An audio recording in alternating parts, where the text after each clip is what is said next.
It seems there's no rest for Senator Manny Pacquiao after winning his title bout against Jesse Vargas. Pacquiao touched down NAIA Terminal 1 Tuesday morning along with his coaching staff and friends. The People's Champ proudly hoisted his WBO welterweight title belt in front of the media and airport staff. But it was just a simple arrival, no frills, no plan for a motorcade, unlike during his previous victories. Still, he expressed his gratitude to his fans and President Duterte for their unwavering support and prayers. Salamat sa dasal at suporta. Ito, nakabalik agad galing sa fight dahil may trabaho sa office.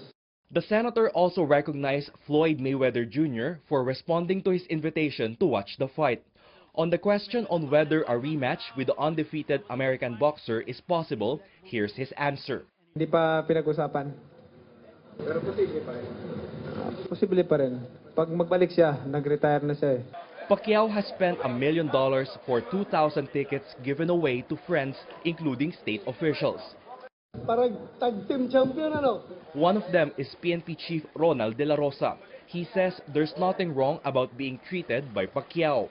Bahala na yung propriety na yan. Ang sa akin, masaya ako at libre.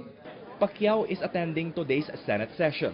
He says he will set aside his boxing duties first.